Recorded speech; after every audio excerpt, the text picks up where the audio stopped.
व माँ गायत्री के चरणों में श्रद्धापूर्वक नमन व आप सभी को प्रणाम। गायत्री उपासना आत्मबल बढ़ाने के लिए एक अचूक व्यायाम है। आत्मा स्वयं ही अनेक रिद्धि सिद्धियों का केंद्र है।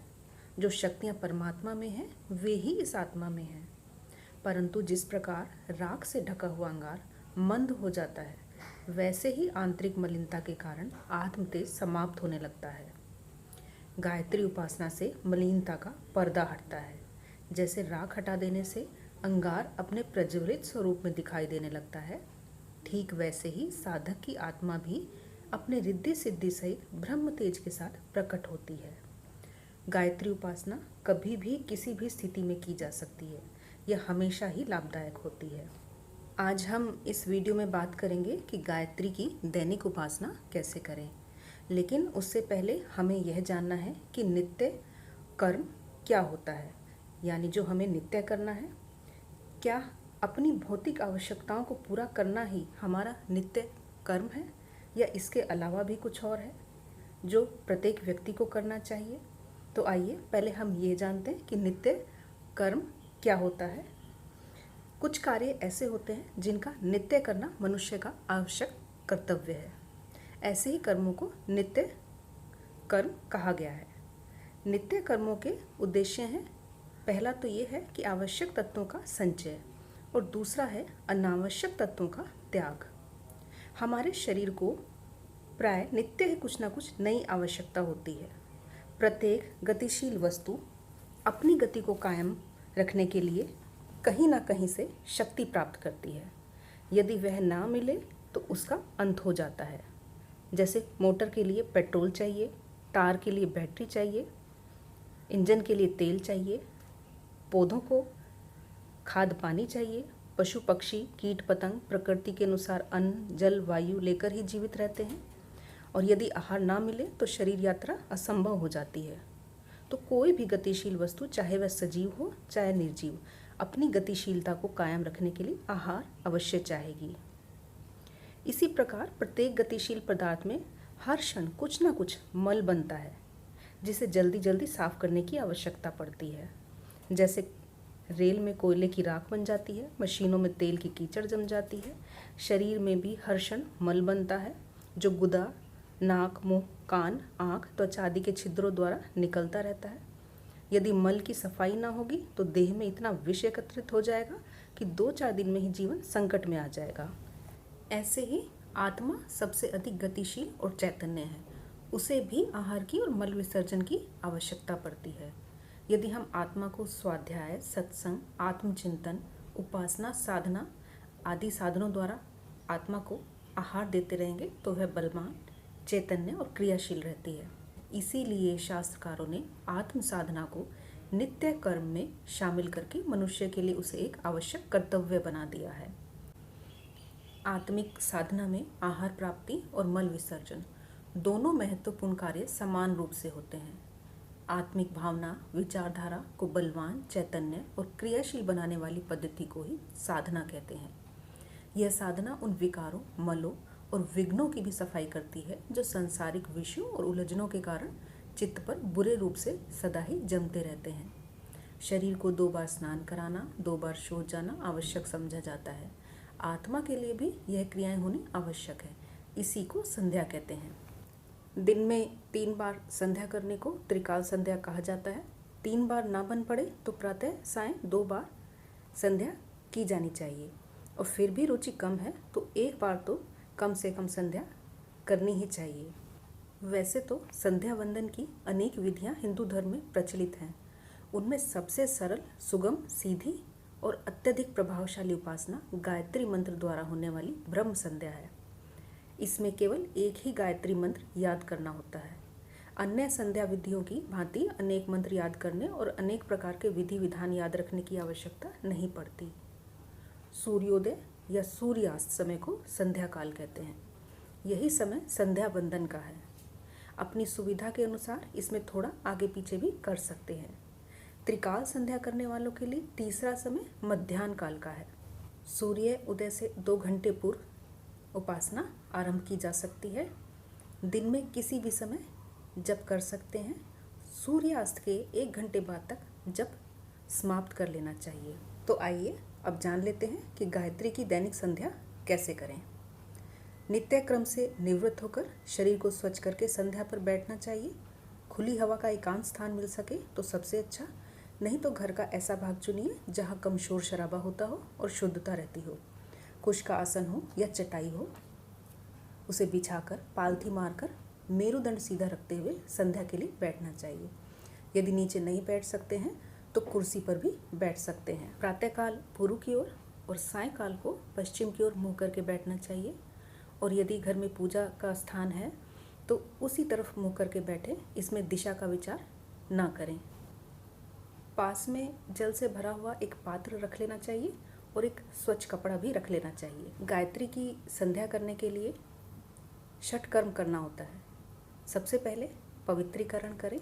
इसके लिए अपने बाएं हाथ में जल लेकर दाहिनी हाथ से ढक लें। मन ही मन गायत्री मंत्र का जाप करें और उस जल को अपने सिर व शरीर पर छिड़क लें। दूसरा है आचमन। जल से भरे हुए पात्र में से दाहिने हाथ की हथेली पर जल लेकर उसका 3 बार आचमन करना चाहिए। बाएं हाथ से पात्र को उठाकर हथेली में थोड़ा सा गड्ढा करके उसमें जल भरें और गायत्री मंत्र पढ़ें। मंत्र पूरा होने पर उस जल को पी लें। 3 बार इसी प्रकार करें। 3 बार आचमन करने के उपरांत दाहिने हाथ को पानी से धो लें और स्वच्छ वस्त्र से हाथ को पोंछ लें। आचमन त्रिगुणमयी माता की विविध शक्तियों को अपने अंदर धारण करने के लिए है। तीसरा है शिखा स्पर्श एवं वंदन। अपने बाएं हाथ की हथेली में थोड़ा सा जल लेकर अपने दाएं हाथ की 5 उंगलियों को भिगोकर शिखा के स्थान को स्पर्श करते हुए भावना करें कि गायत्री के इस प्रतीक के माध्यम से हमेशा सद्विचार ही यहाँ स्थापित रहेंगे। साथ ही यह ध्यान करें कि माँ आदिशक्ति गायत्री का दिव्य तेज शिखा स्थान पर स्थित सहस्त्रार चक्र में अवतरित हो रहा है। चौथा है प्राणायाम। प्राणायाम के समय मेरुदंड को विशेष रूप से सीधा कर लीजिए, क्योंकि मेरुदंड में स्थित इड़ा, पिंगला और सुषुम्ना नाड़ियों द्वारा प्राण शक्ति का आवागमन होता है। और यदि रीढ़ टेढ़ी झुकी रहेगी तो मूलाधार में स्थित कुंडलनी तक प्राण की धारा ठीक प्रकार से नहीं पहुंच सकेगी और प्राणायाम का जो वास्तविक लाभ होता है वह नहीं मिल पाएगा। प्राणायाम के 4 भाग हैं: पूरक, अंतर कुंभक, रेचक और बाह्य कुंभक। वायु को भीतर खींचने का नाम पूरक, वायु को भीतर ही रोके रहने का नाम अंतर कुंभक, वायु को बाहर निकालने का नाम रेचक और बिना सांस के रहने को, वायु को बाहर रोके रहने को बाह्य कुंभक कहते हैं। श्वास खींचने के साथ भावना करें कि हमारे चारों ओर दिव्य, श्वेत, चमकीले बादलों के समान प्राण प्रवाह हमारे श्वास के माध्यम से हमारे भीतर प्रवेश कर रहा है, जिससे हमारे अंग शक्तिशाली, चैतन्य हो रहे हैं। श्वास छोड़ने के साथ भावना करें कि हमारे अंदर के सभी दोष, दुर्गुण, बुरे विचार काले धुएं के रूप में बाहर निकल रहे हैं। यह एक प्राणायाम हुआ।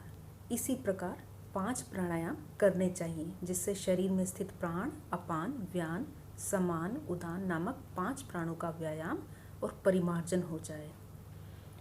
5वां होता है न्यास। न्यास का अर्थ है धारण करना। शरीर के सभी अंगों में सतोगुणी शक्ति को धारण करने, स्थापित करने, भरने और ओतप्रोत करने के लिए न्यास किया जाता है। शरीर के सभी महत्वपूर्ण अंगों में पवित्रता का समावेश और अपने अंदर की चेतना को जगाने के लिए ही न्यास करते हैं, क्योंकि गायत्री के प्रत्येक शब्द का शरीर के महत्वपूर्ण अंगों से घनिष्ठ संबंध है। बाएं हाथ की हथेली में जल लेकर दाएं हाथ की 5 उंगलियों को उसमें भिगो लें और विभिन्न अंगों को स्पर्श करते समय मंत्रोच्चार करना चाहिए। गायत्री मंत्र का ध्यान करें और बारी बारी से भीगी उंगलियों से शरीर के विभिन्न अंगों को स्पर्श करें। पहले सिर को, फिर नेत्रों को, फिर कानों को, फिर मुख को, उसके बाद कंठ को, फिर हृदय को, फिर नाभि को और उसके बाद हाथ और पैरों को स्पर्श करें। और छठा है पृथ्वी पूजन। देव पूजन से पहले पृथ्वी पूजन किया जाता है। 1 चम्मच जल भूमि पर गिराकर धरती को स्पर्श कर प्रणाम करें। इन कृत्यों का अभिप्राय साधक के अंदर भावनात्मक निर्मलता और पवित्रता को उत्पन्न करना होता है। उसके पश्चात गुरु सत्ता का आवाहन करें ताकि उनका सूक्ष्म संरक्षण प्राप्त हो सके। फिर उनका पूजन करें। जो साकार उपासना में विश्वास रखते हैं वे गायत्री की मूर्ति या चित्र सामने रखकर धूप दीप नैवेद्य गंध अक्षत पुष्प अर्पण करें और फिर जप आरंभ कर लें। जब कम से कम 3 माला और अधिक मालाएं जपने की सुविधा हो तो 5, 7, 11 इस प्रकार विषम संख्या में मालाएं जपनी चाहिए। माला तुलसी या चंदन की लें। यदि जप करते समय लोगों की दृष्टि माला पर पड़ती हो तो माला को हमेशा गोमुखी से या फिर कपड़े से ढक लेना चाहिए। जाप करते समय सुमेरु का उल्लंघन नहीं करना चाहिए। एक माला पूरी होने पर उसे मस्तक से लगाकर पीछे की ओर ही उलट देना चाहिए। तर्जनी उंगली का जाप के समय उपयोग नहीं करना चाहिए। जब जाप पूरा हो जाए उसके पश्चात त्रुटियों के लिए क्षमा प्रार्थना करें। पात्र में रखे हुए जल को सूर्य के सम्मुख अर्घ्य रूप में चढ़ा देना चाहिए। पूजा में चढ़ी हुई वस्तुएं इधर उधर पैरों में कुचलती ना फिरें, इसका अवश्य ध्यान रखें। और अंत में गायत्री मंत्र का जाप करके पूजा समाप्त कर देनी चाहिए। यदि विसर्जन मंत्र आता है तो विसर्जन मंत्र बोलें, नहीं तो गायत्री मंत्र को बोलकर पूजा समाप्त कर दें। यह साधना विधि सर्वसाधारण के लिए नित्य प्रयोग करने की है। इससे मनुष्य की आत्मा निर्मल होती है तथा दैवी तत्व अपने अंदर बढ़ने से अनेक प्रकार की आध्यात्मिक और सांसारिक शुभ परिणाम प्राप्त होते हैं। इस प्रकार आप गायत्री की दैनिक संध्या कर सकते हैं। आज इस वीडियो में इतना ही। वीडियो को लाइक शेयर जरूर करें व चैनल को भी सब्सक्राइब कर लें व बेल आइकन भी ज़रूर दबाएं ताकि आने वाली वीडियो की नोटिफिकेशन आपको मिलती रहे। आप सभी का धन्यवाद।